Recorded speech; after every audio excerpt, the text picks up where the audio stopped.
Avez-vous déjà regardé attentivement la paume de vos mains lorsque vous levez les mains pour faire une doua, par exemple? Essayez de lever vos mains et vous verrez deux grandes lignes dessus, ainsi que de nombreuses autres petites lignes.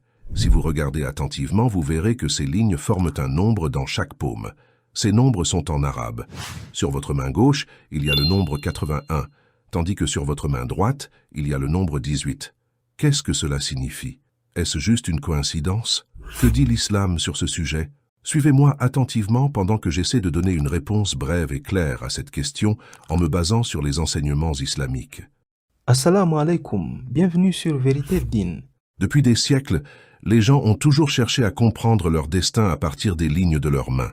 Aujourd'hui, il y a beaucoup d'articles sur Internet où des gens parlent des miracles d'Allah sur la paume de nos mains, tandis que d'autres essaient d'expliquer le sens de chaque ligne se trouvant dans la paume.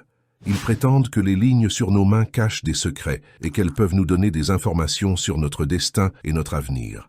La question ici est la suivante. Y a-t-il un secret caché dans les lignes des mains selon l'islam? La réponse simple est non. Je m'explique. Tout d'abord, il est important de savoir qu'Allah a écrit le destin de chaque personne et il a gardé cette information à lui seul. Il n'y a donc aucune preuve dans l'islam selon laquelle une personne peut comprendre son destin à travers les lignes de ses mains. Personne ne peut prédire l'avenir avec certitude. Seul Dieu Tout-Puissant sait avec certitude ce qui va se passer demain. Ceci est mentionné dans la sourate Luqman au verset 34 où Allah dit « Avec Allah est le savoir concernant l'heure. Il est celui qui fait descendre la pluie et il connaît le contenu de l'utérus. Aucune âme ne sait ce qui lui arrivera demain, et nul ne sait dans quelle terre il ou elle mourra. Allah est omniscient, connaissant. » Ainsi, que ce soit sur les paumes des mains ou n'importe où sur le corps, les lignes peuvent se former naturellement, et elles peuvent être différentes d'une personne à l'autre. Cela montre la grandeur d'Allah dans la création, car même les gens sont différents les uns des autres. Allah crée comme il veut, et si on commence à chercher à interpréter chacune des parties qu'Allah a attribuées aux corps humains, on ne peut pas finir. C'est pourquoi toutes sortes d'astrologie, comme la chiromancie ou la prédiction de l'avenir en fonction des étoiles, sont complètement interdits en islam. Allah et son messager considèrent de tels actes comme des péchés majeurs, car ils sont basés sur le charlatanisme et l'illusion.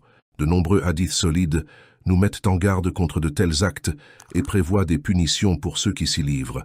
Le prophète Muhammad, sallallahu alayhi wa sallam, a dit « Celui qui se rend chez un devin ou un charlatan et croit en sa prédiction a mécru en ce qui a été révélé à Muhammad. » Je vais conclure en disant que la chiromancie n'est pas une science.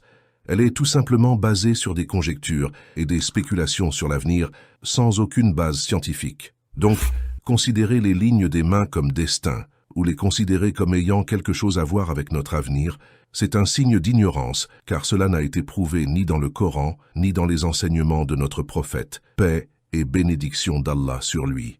Assalam alaikum.